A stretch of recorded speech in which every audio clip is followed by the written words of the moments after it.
Hello people of the internet, it's the Who Gaming here. Welcome back to another video for you guys today, and in this video it is the long-awaited 500 subscriber special.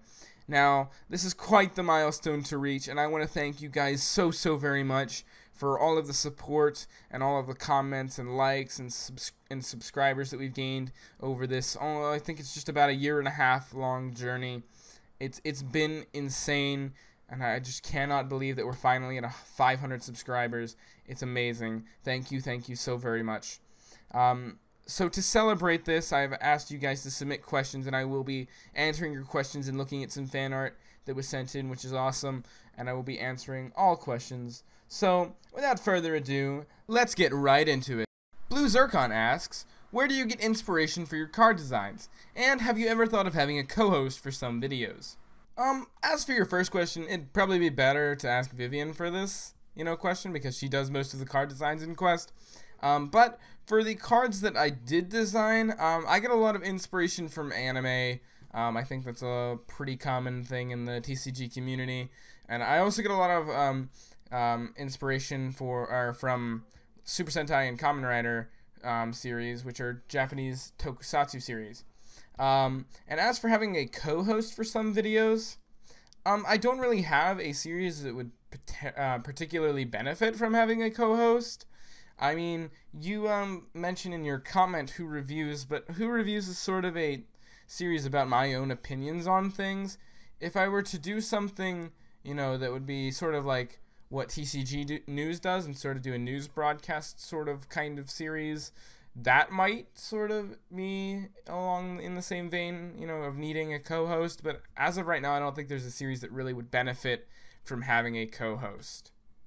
Kiwi KJ asks, how do you keep up the motivation to make videos? To be honest, this is probably one of the things I struggle with most doing YouTube, is, keeping up motivation. It can be pretty difficult, especially when you make a video that isn't necessarily well-liked, or doesn't seem to get the ratings that you hope it will. But what does keep me going is the positive comments that I get from all of you guys on the videos that do well, and the videos that you guys like, which is usually Quest TCG videos, which is a huge boost to my self-esteem.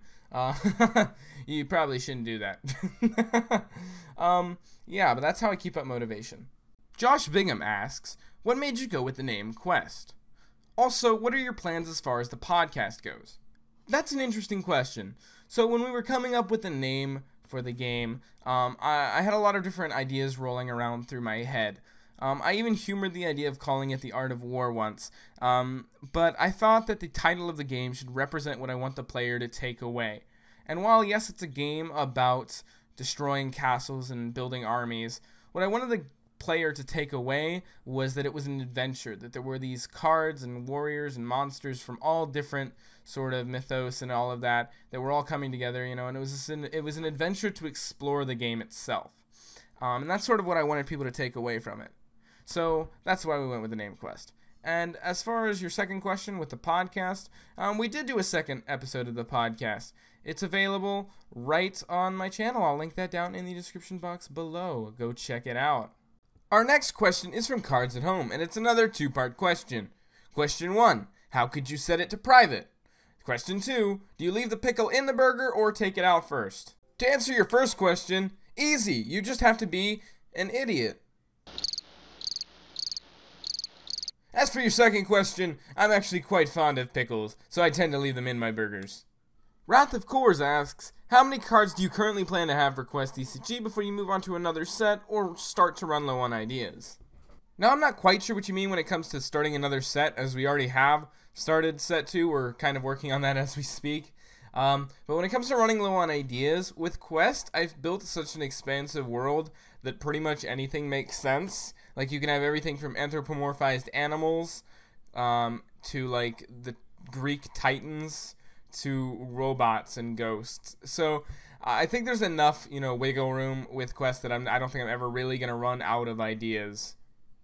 L&B Productions asks, how long until a certain gray blobulous alien shows up on your channel?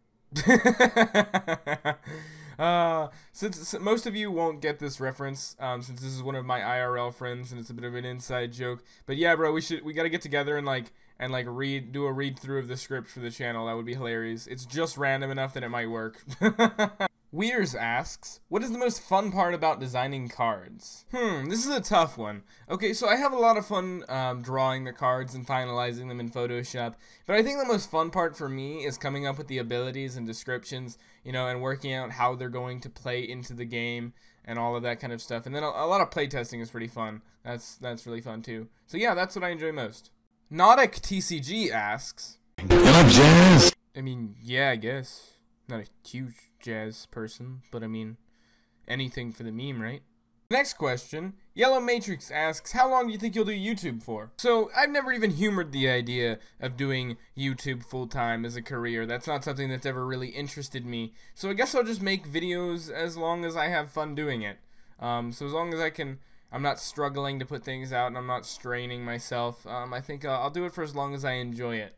Jetink Games asks, are you still working on Quest TCG with new cards? Of course we are! The first two starter decks, Spectral Realms and Bionetic Empire, featuring the Spectres and Bionoids respectively, are almost complete and are about ready to be released, and then we will be working on full-time on Set 2 of Quest, codenamed Dante's Inferno. So yes, there is a lot of new Quest stuff coming. Moving on to our last question, Neo Brawl TCG asks, do you have a project, idea, or concept that you always wanted to create but never did? That's actually tough. I usually, anytime an idea pops into my head, I sort of, you know, I'm sort of one of those people that just throws ideas at the wall and sees, you know, to see what sticks. So usually if I have an idea for something, I make it. But I have had the idea to do a sort of reaction series on the channel, but, you know, not 100% sure that you guys would want to see me just sitting there reacting to things. It's still an idea, so if you guys want to see that, I mean, I do have some pretty funny reactions, I think, personally, when I'm watching stuff, but if that's something you guys want to see, then I'll definitely do it. But yeah, that's probably a idea that I had that I never really went forward with. I want to say thank you to everyone that sent in questions, and I hope you were satisfied with your answers. So we also had a bit of fan art sent in from two different people, which is, let's be honest, two more people than I expected. We have two people that send in total 3 images that I'm going to show you guys. So these are really cool, so let's look through them real quick. So starting off, we have this cool comic from Gavin, aka the TCG Striker, and it is just the coolest thing. I think I'm going to actually print this off and put it on my wall. It's so cool. So thank you very much for sending this. And Battle Beast King sent in 2 images. He sent in a little bit of fan art of my avatar, the 4th Doctor in the TARDIS. He says he didn't know what the bottom half was. You're not too far off. And then he also sent in a card concept, he said, called Castle Man, and I think it's a Castle Man. I mean, it's right there in the title. I like it, though. I think it's a really neat design. So thank you to Battle Beast Kings and Gavin for sending in some awesome fan art, and thank you to all of you guys that left comments, that left questions on the last video. And I mean, it's just an awesome milestone to reach this. So thank you to everybody that has watched my videos and subscribed, who has liked, commented, shared any of my videos. Just thank you so much. We would not have hit this milestone without you, and I am eternally grateful. Now, that's really about all I've got for this special here. I do have something else coming up, hopefully pretty soon, a bit of a giveaway, which will be fun stuff all around. But that's it for this video, guys. I hope you guys enjoyed this video, and if you did, please like, comment, and subscribe if you're feeling up to it. Maybe we can increase that number a little bit more. Get up to 600, yeah! So again, I hope you guys enjoyed, and I'll see you guys next time.